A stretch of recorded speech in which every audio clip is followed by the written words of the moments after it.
Hey, what's up, YouTube? Let's see what we're working on today. All right, up on this lift, I've got this one in the air. Dylan pulled the front axle out today.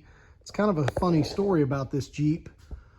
A couple of months ago, the owner of this Jeep bought it used and wrecked from a auction site. He bought it, the front end was damaged on it, brought it over to us. We checked, the front axle housing was bent. It is a Rubicon. The Dana 44 axle housing was bent in it severely to the point that it was not drivable. We put a new housing in it and got it all squared away, and he took it to a body shop and had all the body and everything fixed on it. And then 2 weeks later, he let a friend drive it, and he ran off the road and bent the front axle.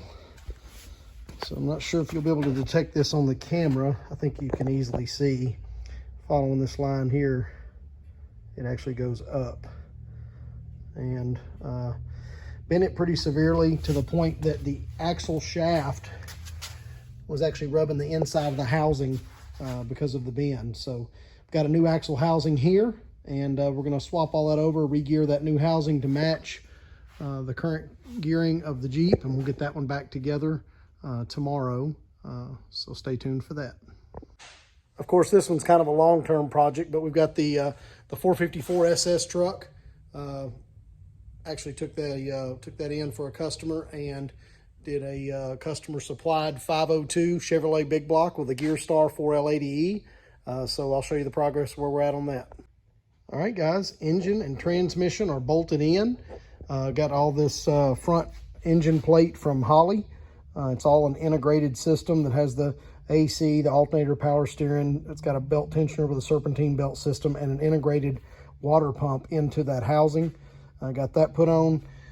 Let's see, we've got the Holley Sniper sitting on it. It is not wired or plumbed yet. It's literally just sitting on it.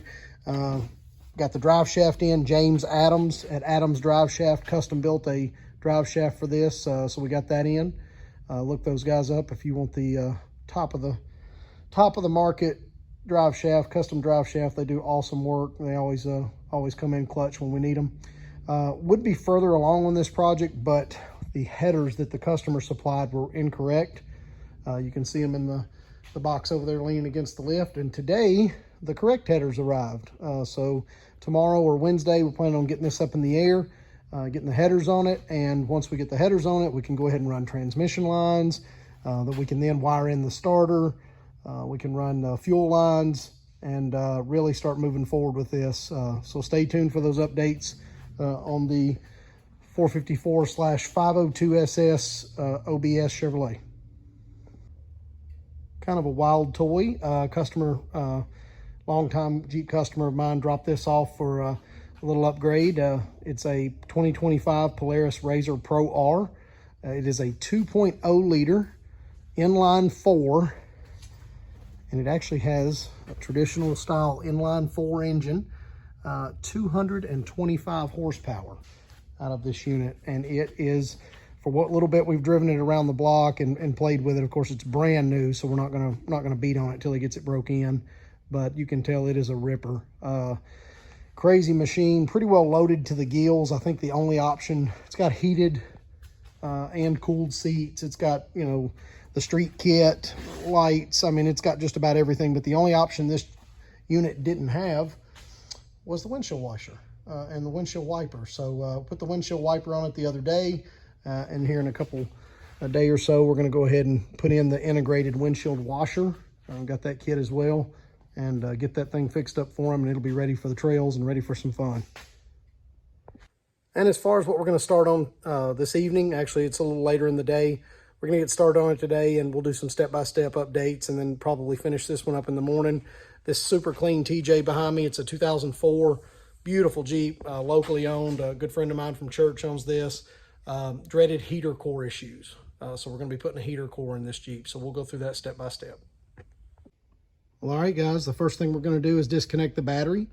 And once we get that disconnected, I'm going to go ahead and start pulling out the knee boards right here, the speaker covers. I'm going to pull the cluster, the dash bezel and the cluster. I'll pull the center cluster out, including the radio, HVAC controls, and any switches we've got here.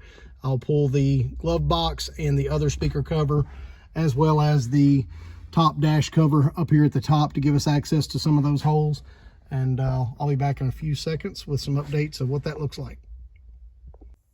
All right, guys, as usual, I got the rocking and rolling on this. I got the speedometer and cluster ring out, got the clamshell and the multifunction switches off of the steering column, got the steering wheel pulled, got the knee board out, got the speaker covers, got all of the HVAC, the radio, switch panel with the cigarette lighter, got the glove box, got all that out. And of course I was rocking and rolling, so I went ahead and got the studs up at the top of the dash, got all of those unbolted, as well as the bolts down the side of the dash on each side. That's on both sides. You've got those studs that go across the top that the actual dash clips into. Guys, sometimes when I get to rocking and rolling on these things, I forget to stop and do the update videos, but we'll catch up here real quick. So once the dash is loose from the firewall and the door jamb on both sides, you've got a few things that you'll have to undo. Got these little ducts that hook to these defroster vents, and then you'll go through and make sure there are no wires that are tight to the firewall connecting to the dash. This particular Jeep has had some aftermarket stereo stuff. You can see some RCA jacks, and they had a lot of extra plastic ties tying everything together, which is good for the install, but not as good for removing the dash. So I'll do one final sweep through, make sure I've got everything loose, and then I'll actually take this dash off of the steering column and set it back here out of the way, leaving it in the Jeep and leaving as much plugged up as I can to allow us to get access to that heater box. And there we go. By doing this, you don't have to completely remove the dash from the vehicle. You can leave everything centrally located to where it's going to go back, so when you put it back on, it's not a lot of mystery as far as what goes where. And we'll go ahead and get started on the next part of it. We're going to remove the fuse box. In this case, I'm going to have to take some of these stereo wires and pull them back to get it to what I would call like a factory setup, and then we'll take the next step. All right, like I said, you'll need to take the fuse box loose. That'll aid in getting the heater box out of the Jeep, as well as this funnel right here that works for the defroster. There's a couple of clips. Once you remove those off both sides, then you can get the funnel out of the way. Set that down here with all of the other dash and interior parts. And that kind of makes it, you know, they say you eat an elephant one bite at a time. That kind of makes it a little bit more manageable. So we talk about that we're going to be taking the box out from here to here, top to bottom, just this section. We'll go under the hood now and unbolt the studs from the engine compartment side, and go ahead and disconnect the heater core lines to drain that antifreeze out. And then at that point, she's basically ready to slide out. We will probably finish those things up in the morning. It's getting a little late tonight, and I think this is a good stopping point.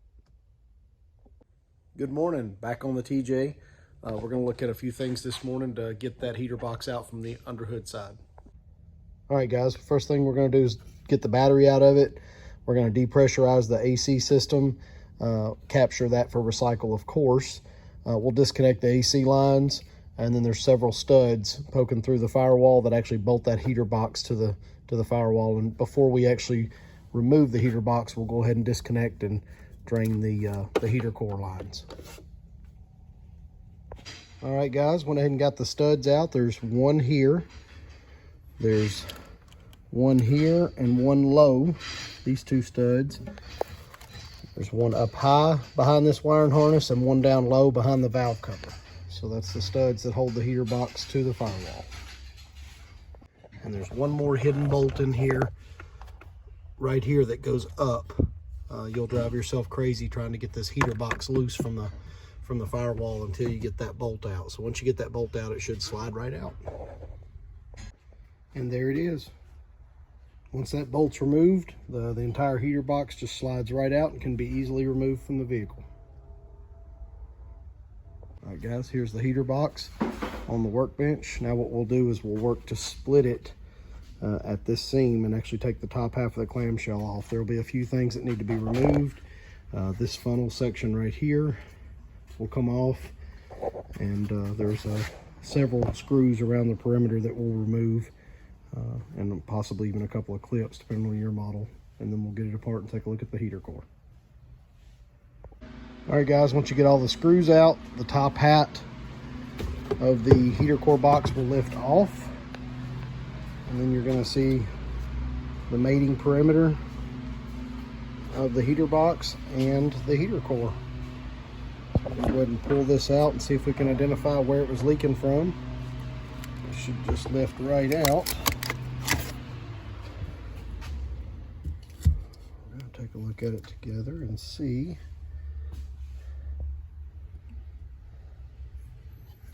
Don't see specifically where it's leaking from.